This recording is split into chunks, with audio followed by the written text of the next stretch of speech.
नमस्कार साथियों, स्वागत है आप सभी का आपके अपने YouTube चैनल DS एकेडमी में। मैं डॉक्टर सुदेश कांतेजा आपके लिए लेकर चल रही हूँ TGT PGT हिंदी का संपूर्ण क्रैश कोर्स, वो भी निःशुल्क। अगर आप चैनल पर नए हैं तो चैनल को सब्सक्राइब कीजिए। आपने चैनल सब्सक्राइब कर रखा है, वीडियोज अच्छी लग रही है तो जितना हो ज़्यादा से ज़्यादा दोस्तों में शेयर कीजिए। जो भी हमसे नए कैंडिडेट जुड़ रहे हैं, अपनी तैयारी को और भी बेहतर करना चाहते हैं तो डिस्क्रिप्शन में लिंक दे रखा है व्हाट्सएप ग्रुप का। आप व्हाट्सएप ग्रुप से ज्वाइन हो जाइए, क्योंकि कवियों के संबंध में जो आलोचकों के द्वारा कहे गए कथन हैं या इतिहासकारों के द्वारा कहे गए कथन हैं वो हमने व्हाट्सएप ग्रुप में हैंड रिटन नोट्स के माध्यम से PDF के रूप में आपको दिया है।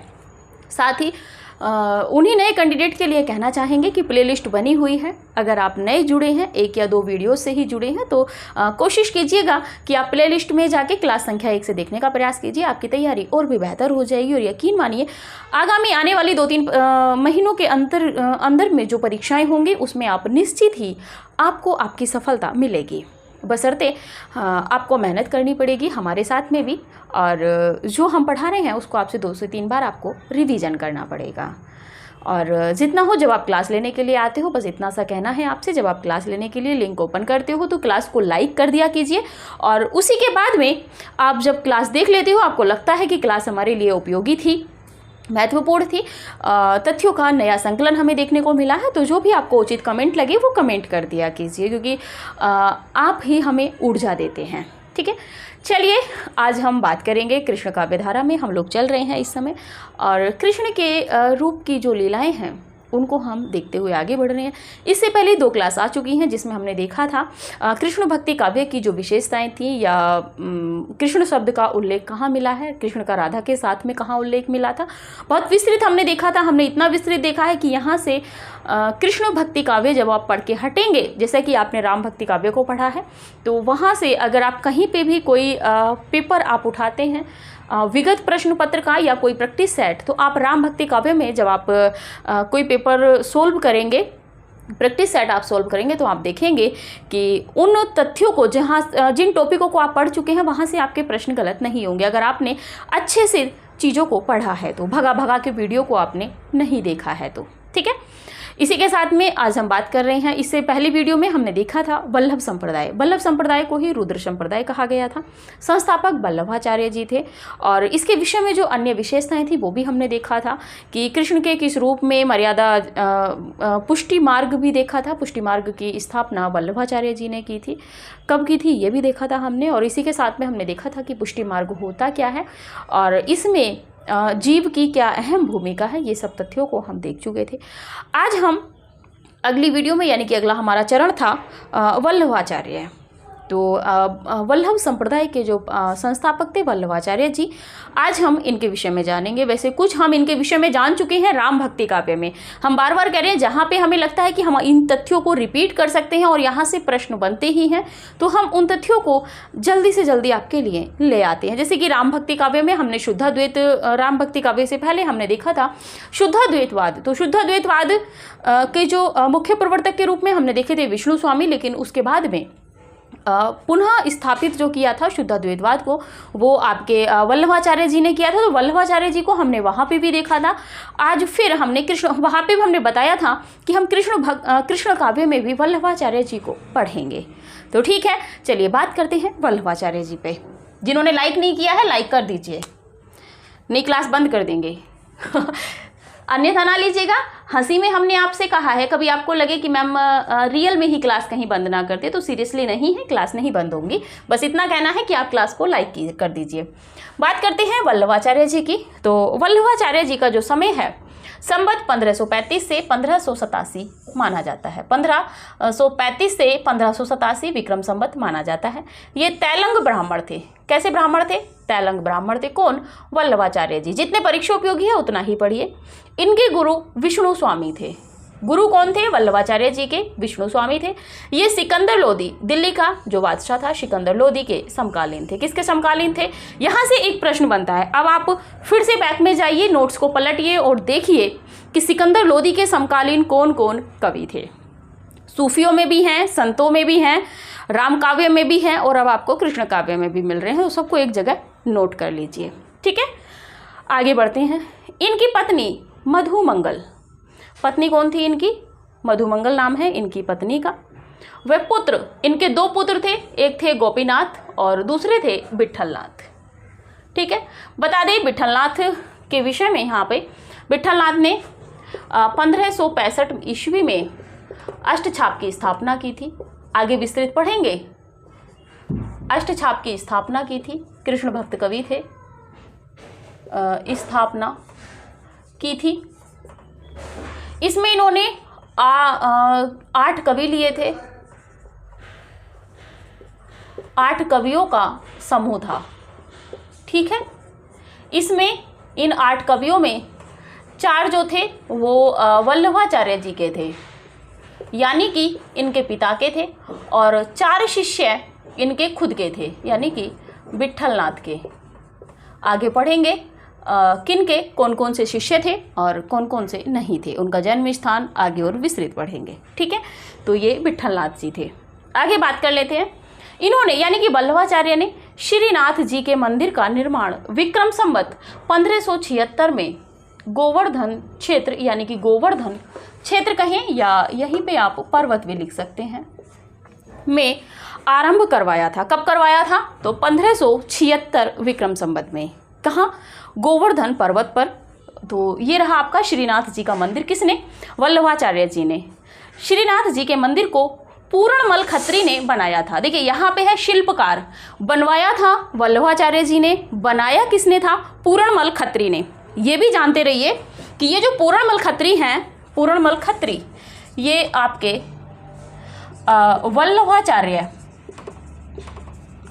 वल्लभाचार्य के शिष्य थे। ठीक है, अनेक शिष्य थे, लेकिन पूर्णमल खत्री ने इसको बनाया था, यानी कि शिल्पकार जो थे श्रीनाथ जी के मंदिर को बनाने वाले, वो पूर्णमल खत्री जी थे। इस मंदिर में 8 सखा, यानी कि ये 8 सखा वही थे जो अष्टछाप वाले हैं। ये अष्टछाप वाले जो 8 सखा हैं, ठीक है, यही हैं, अपना सहयोग सेवा विधि में देते थे। अब यहाँ पे आ जाती है भाई सेवा विधि, यानी कि ये जो श्रीनाथ जी का मंदिर था, इसमें दिन के 8 पहर होते हैं। ठीक है, तो इन 8 पहरों में हर किसी का अपना एक अलग अलग दायित्व होता है। 8 जो कवि थे ये आप देखते हैं, कृष्णदास, कुम्भनदास, परमानंद दास, सूरदास, नंददास, छीत गोविंद स्वामी, छीत स्वामी, चतुर्भुज दास। तो ये जो 8 कवि थे इन कवियों का अपना अलग अलग दायित्व था। कोई कीर्तन मतलब इसमें सेवा विधि में कोई मंगलाचरण करता था, कोई ठाकुर जी का। यहाँ पर जब श्रीनाथ जी के मंदिर में जब बात आती है सेवा विधि करने की, तो यहाँ पर कृष्ण जी नहीं कहा जाता, यहाँ पे ठाकुर जी कहा जाता है इनको, या लड्डू गोपाल या बाल गोपाल कहा जाता है। तो इनकी जो सेवा विधि करते थे वो किस किस रूप में करते थे, चलिए देखते हैं। पहले नंबर पे बात करें तो मंगलाचरण। ठीक है, मंगलाचरण होता है यानी कि सुबह सुबह प्रातः वंदन होता है। उठाने के बाद में सुबह में मंगलाचरण गाया गया, यानी कि कोई भी पद गाया गया, उसके बाद में कृष्ण जी को उठाया गया। ठीक है, दूसरे नंबर पे क्या होगा कि भाई अब श्री कृष्ण जी नहा लिए हैं, थोड़ा सा पहर हो गया, ये मान के चलिए सुबह के 6 बज गए हैं, ठाकुर जी को उठा दिया गया है। किसी एक कवि ने ठाकुर जी को उठाया है मंगलाचरण करके, कोई भी पद गा के। ठीक है, जैसे कि अब हम यहाँ पे किसी का माँ का उदाहरण तो देंगे नहीं, क्योंकि अगर बच्चा स्कूल जाने का टाइम होता है तो बज रहे होते हैं 6 और स्कूल होता है 8 बजे का, लेकिन फिर भी जो गृहिणी होती है वो कहती है कि 8 बज गए अभी तक उठा नहीं है, यानी कि स्कूल जाने का समय हो गया है। तो वही टाइम यहाँ पे है, यहाँ पे जबकि उल्टा है, क्योंकि माएँ जो है वो 2 घंटे आगे ही चलती है उनकी घड़ी। ठीक है, तो यहाँ पे मतलब एक तरीके से मान के चलिए आप, सुबह जब ठाकुर जी को या लड्डू गोपाल जी को या बाल गोपाल को जब उठाया जाता है तो कोई पद गाया जाता है, उसके बाद इनको उठाया जाता है। किसी एक कवि की जिम्मेदारी इनको उठाने की थी ठाकुर जी को। ठीक है, इसके बाद में जब ठाकुर जी को उठा दिया गया, स्नान आदि कराने के बाद में उनका श्रृंगार किया जाता है। ठीक है, यानी कि 8 बजे का टाइम है, उनका श्रृंगार हो गया। श्रृंगार करने के बाद में अगली जो विधि आती है वो है ग्वाल। ठाकुर जी के पास में ग्वाल रखी जाती है, यानी कि जो है ग्वाल यानी कि गाय उनके पास रखी जाती है। यानी कि जैसे कि आप देखेंगे ठाकुर जी सुबह सुबह उठते थे, फिर श्रृंगार आदि करते थे, मतलब जो भी माला आभूषण आदि ग्रहण करने के बाद में फिर गायों को चराने के लिए जाते थे नित्य ही सुबह में। तो वही विधि यहाँ पे चल रही है। जैसे कि एक माँ अपने बच्चे को दुलारती है, वही यहाँ पे इस श्रीनाथ जी के मंदिर में सेवा विधि थी। ग्वालों का सानिध्य गाय को ठाकुर जी के पास में रखा जाता है। उसके बाद में राजयोग होता है। राजयोग यानी कि दोपहर के टाइम की बात है। तो राजयोग यानी कि अब ये राजा हो गए हैं, उस समय पे ये थोड़ा बहुत अपनी प्रजा को देखते हैं। उत्थापन यानी कि दोपहर के बाद में राजयोग देखने के बाद में जनता की समस्याएं सुनने के बाद में ठाकुर जी क्या करते हैं कि थोड़ा सा अपना विश्राम करते हैं। विश्राम करने के बाद में उत्थापन यानी कि इनको पुनः उठाया जाता है। उत्थापन यानी कि आपको पुनः मतलब विश्राम, जैसे दिन में जो लोग सोते हैं तो उनको या थोड़ी देर के लिए जब आराम करते हैं तो उस तरह का यहाँ पे है। तो कृष्ण जी को उठाया जाता है, उत्थापन, ये महत्वपूर्ण है, यहाँ से ज़्यादा प्रश्न बनता है। फिर भोग लगाया जाता है। यानी कि अब आप मान लीजिए भाई 4 बजे का नाश्ता आपका तैयार है, ठाकुर जी आ जाइए, 4 बजे का नाश्ता अपना ले लीजिए, ठीक है। भोग लगाया गया, इसके बाद में संध्या आरती होगी और संध्या आरती के बाद में शयन, ठीक है। तो ये था, आप इसको किसी भी तरीके से अपने ऊपर फॉलो करके भी आप इसको याद कर सकते हैं, ठीक है। आप स्क्रीनशॉट लीजिए, फिर आगे देखते हैं।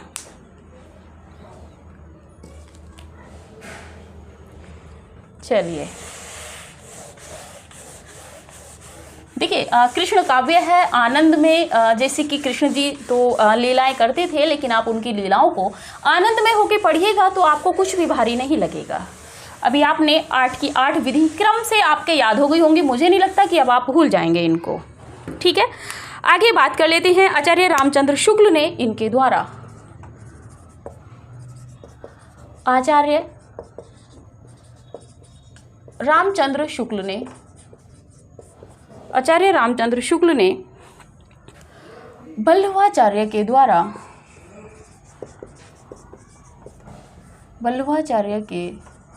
द्वारा रचित 16 ग्रंथों का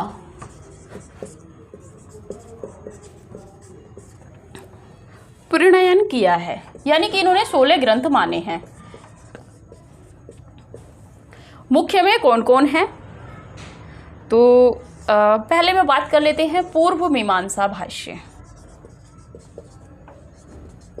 पूर्व मीमांसा भाष्य इसके विषय में है। उत्तर मीमांसा या ब्रह्मसूत्र भाष्य इसका अन्य नाम है। इसका अन्य नाम है, क्या है? उत्तर मीमांसा या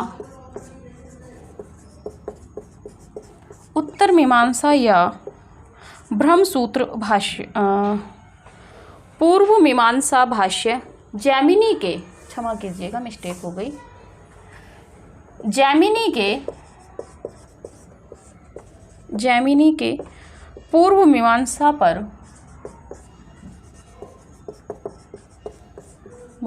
पर भाष्य लिखा है।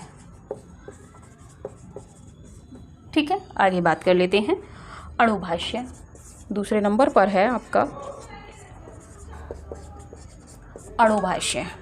अणुभाष्य में बात करें तो इसका अन्य नाम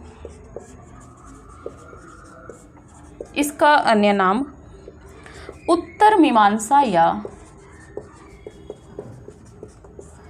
मीमांसा या ब्रह्मसूत्र भाष्य है, या ब्रह्मसूत्र भाष्य मिलता है। आगे बात करें, यह शुद्ध द्वैतवाद का, यह जो ग्रंथ है यह है शुद्ध द्वैतवाद का प्रतिपादक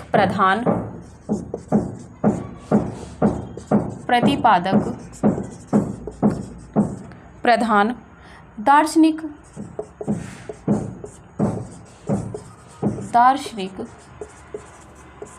ग्रंथ है। यह संस्कृत में रचित यह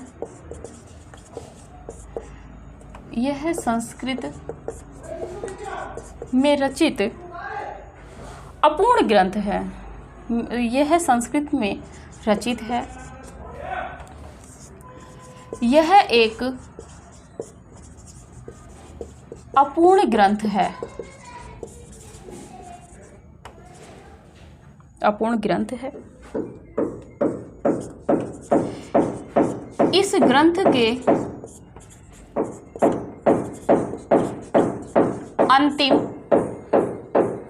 1.5 अध्याय को इनके पुत्र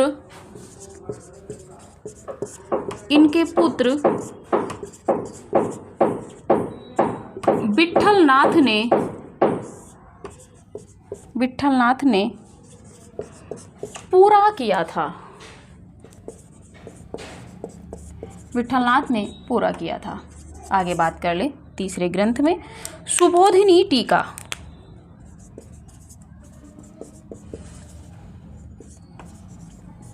सुबोधिनी टीका इसके विषय में है श्रीमद् भागवत की सूक्ष्म टीका। यह है श्रीमद् भागवत की सूक्ष्म टीका है। यह ग्रंथ अनुपलब्ध है।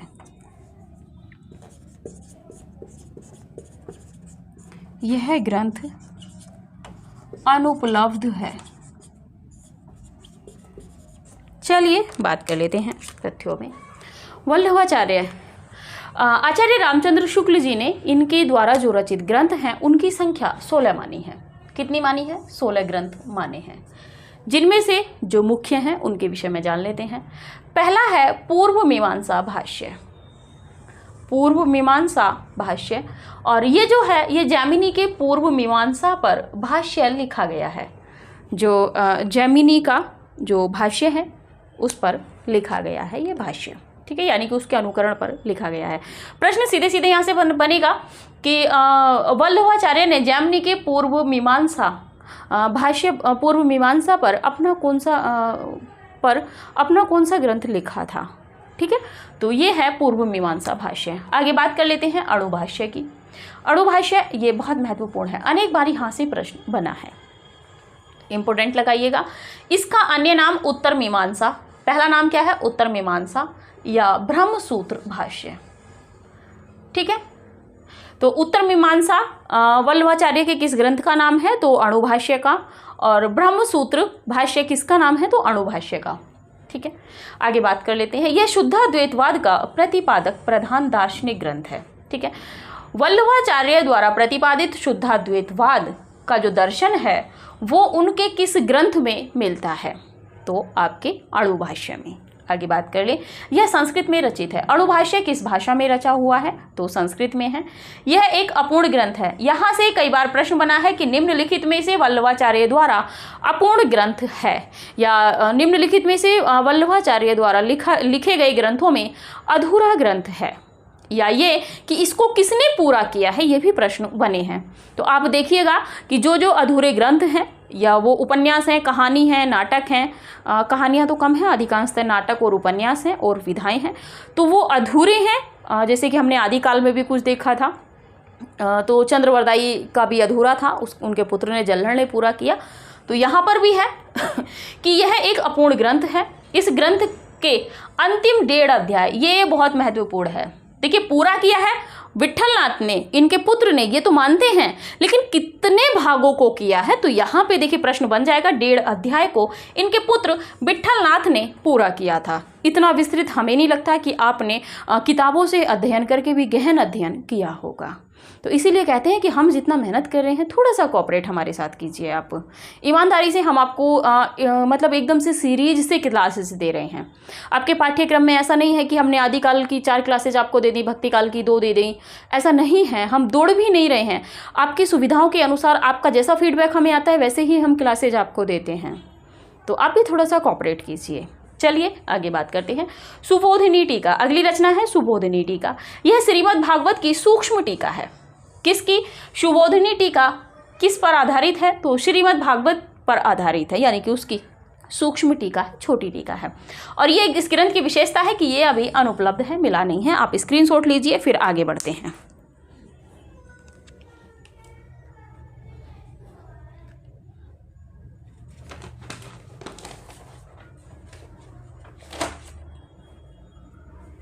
चलिए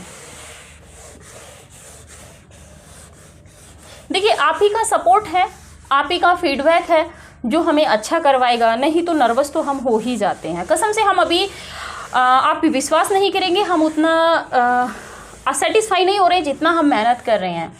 हमें नहीं लगता कि आप कहीं ऑफलाइन या जैसे भी आप कहीं पढ़ रहे होंगे, हमें नहीं पता, यूट्यूब पे भी आप बहुत सारे चैनलों पे पढ़ रहे होंगे, इतना विस्तृत और विधिवत रूप से आपको कोई कलेक्शन दे रहा होगा। ठीक है, आगे बात कर लेते हैं श्रृंगार रसमंडन। अगली रचना है, क्रम आप डाल लीजिएगा। तो श्रृंगार रसमंडन, इसकी विशेषता यह है, इसमें कवि ने इस रचना में कवि ने राधा कृष्ण व गोपियों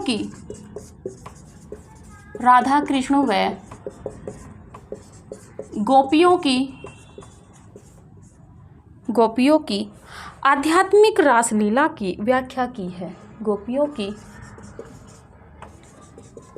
आध्यात्मिक रासलीला की व्याख्या की है। ठीक है, आगे बात कर लेते हैं अगले ग्रंथ पे, तत्वदीप निबंध। तत्वदीप निबंध, इसके विषय में जानते हैं कि इसमें कवि ने वल्लभ संप्रदाय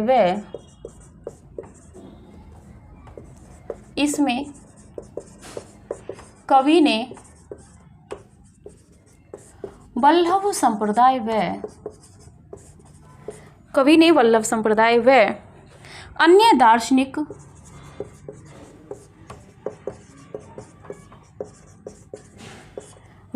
दार्शनिक विषयों का वर्णन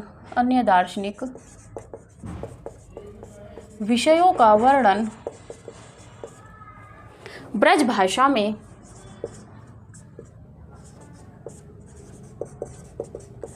भाषा में तथा पद्य शैली में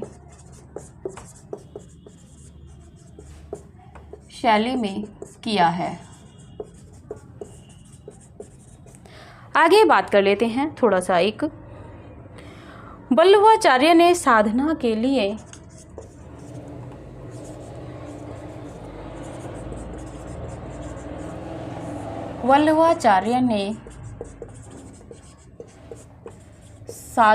लिए श्रद्धा को छोड़ा तथा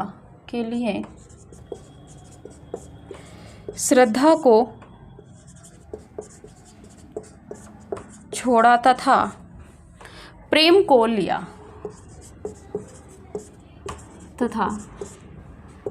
को लिया। ये जो कथन है, ये कथन है आपके आचार्य रामचंद्र शुक्ल जी का।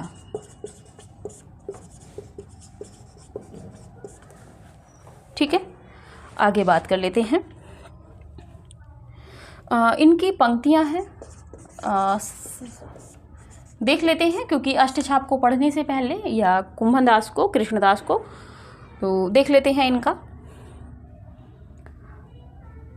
मलेच्छा क्रांतेषु, पंक्ति है,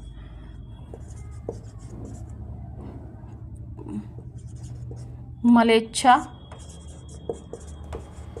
क्रांतेषु देशेषु। ठीक है, और दूसरी पंक्ति है इनकी, सूर हैं, ये पहली पंक्ति हुई, दूसरी है सूर हैं के ऐसो घिघियात हो, ऐसे घिघियात काहे को हो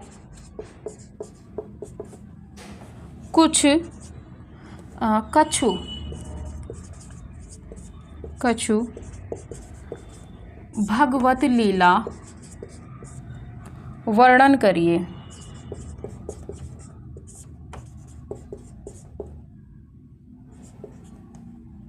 ठीक है, चलिए देखते हैं तथ्यों को पूर्ण रूप से। आप स्क्रीनशॉट ले लीजिए पहले।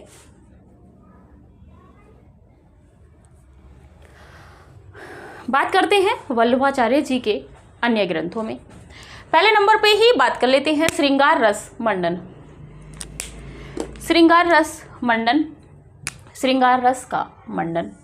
इस रचना में कवि ने राधा कृष्ण व गोपियों, किसकी? तीनों की, राधा कृष्ण व गोपियों की आध्यात्मिक रासलीला की व्याख्या की है। प्रश्न यहाँ से कैसे बनेगा कि वल्लभाचार्य ने अपनी किस रचना में, या सीधा सीधा प्रश्न बनेगा कि वल्लभाचार्य की किस रचना में राधा कृष्ण और गोपियों की आध्यात्मिक रासलीला का वर्णन मिलता है, या गोपियों की राधा कृष्ण एवं गोपियों की आध्यात्मिक रासलीला का वर्णन वल्लभाचार्य के किस ग्रंथ में मिलता है, या निम्नलिखित में से किस ग्रंथ में मिलता है, या किसके काव्य में मिलता है। तो काव्य में तो सभी के मिल जाएगा, लेकिन यहाँ पे ग्रंथ की बात हो रही है तो श्रृंगार रस मंडन रस से ही आप लगा लीजिएगा कि आध्यात्मिक रासलीला की बात हुई है। किसमें? राधा कृष्ण और साथ में गोपियों के। आगे बात करते हैं, अगली रचना है तत्वदीप निबंध। तत्वदीप निबंध ये एक निबंध भी है, इसके विषय में शुक्ल जी ने भी आलोचना की लिखी है इस पर। ठीक है, तो तत्वदीप निबंध, इसमें कवि ने वल्लभ संप्रदाय व अन्य दार्शनिक विषयों का वर्णन ब्रज भाषा में, महत्वपूर्ण है किस भाषा में, तो ब्रज भाषा। मुख्य रूप से इनकी जो भाषा थी या तो ब्रज थी, और कुछ ग्रंथ इनके संस्कृत भाषा में भी मिल जाते हैं। ठीक है, तो ब्रज भाषा में पद्य शैली में किया है, क्योंकि अणु भाष्य जो है इनकी दो में मिल जाता है, गद्य पद्य में भी। तो ये जो है तत्वदीप निबंध ये पद्य शैली में है, ब्रज भाषा में है, और इसमें वल्लभ संप्रदाय और जो अन्य दार्शनिक सिद्धांत हैं या जो मत हैं, जो इनका दर्शन था शुद्ध द्वैतवाद, उससे संबंधित जो तथ्य हैं किसमें मिलते हैं? तत्वदीप निबंध में।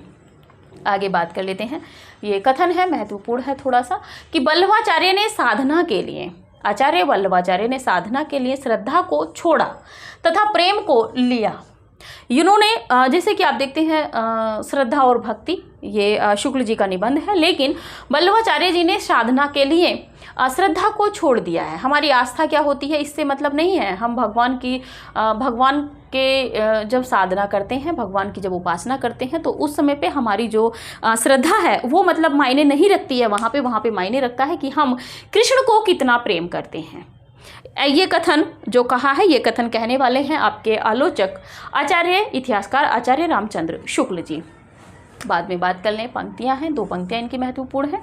मलेच्छा क्रांतेषु देशेषु, यानी कि मलेच्छ देश से जो आने वाले हैं उनके विषय में इन्होंने कहा है। महत्वपूर्ण पंक्ति यही है, सूर हैं हवे के ऐसो घिघियात काहे को हो कछु भागवत लीला वर्णन करो करिए। इसमें क्या है, इस तथ्य से सीधा सीधा है कि 1900 मतलब आपके 1509 और 10 के बीच में जब ये मिलते हैं आपके वल्लभाचार्य जी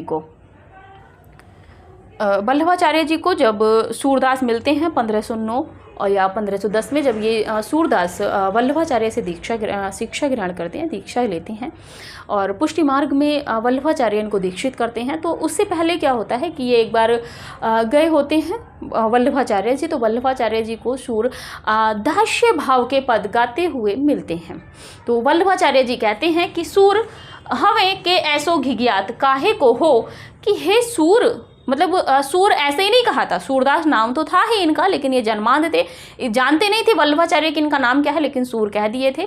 तब कहते हैं कि सूर हवे को ऐसे घिघियात काहे को हो, तुम ऐसे क्यों घिघिया रहे हो, ऐसे क्यों हल्ला मचा रहे हो, कछु भागवत लीला वर्णन करिए, तुम कुछ भागवत के या भागवत में श्री कृष्ण के कुछ लीलाओं का वर्णन तो करो।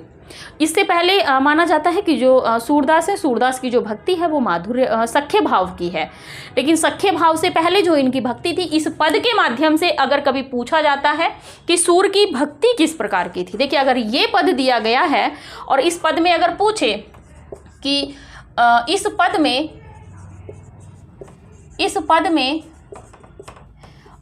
सूरदास की कौन सी भक्ति, सूरदास की भक्ति किस प्रकार की है, ठीक है। जब ये प्रश्न आपका रहेगा तब आपको यहाँ पे सख्य भाव ना लगाकर, सख्य भाव यहाँ पे ना लगाकर आपको यहाँ पे सही देना होगा दास्य भाव,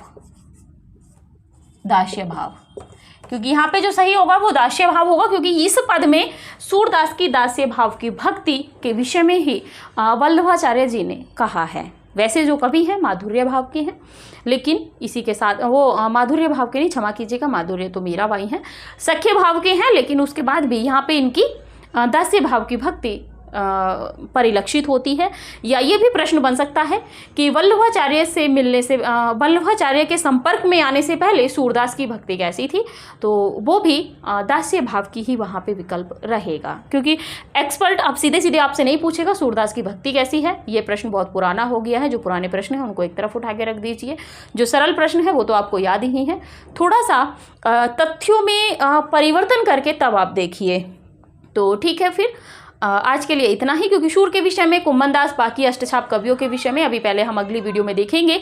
अष्टछाप की स्थापना कैसे हुई, कौन कौन से कवि थे, उनके विषय में कुछ विशेषताएं, और उसी के साथ में हम देखेंगे जो अष्टछाप के पहले कवि हैं, अष्टछापीय कवियों का हम क्रम लेके चलेंगे, ठीक है। तो आज की वीडियो यहीं तक रखते हैं। आपने वीडियो देखी है, आपको लगा है परीक्षा उपयोगी तथ्य हैं, तो जो भी आपको उचित कमेंट लगता है आप कमेंट कीजिए, लाइक कीजिए, जितना हो वीडियो को शेयर कीजिए, Facebook group, WhatsApp group, Telegram, जो भी आपके पास पब्लिकली प्लेटफॉर्म है।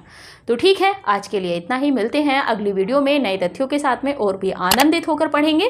तब तक के लिए नमस्कार।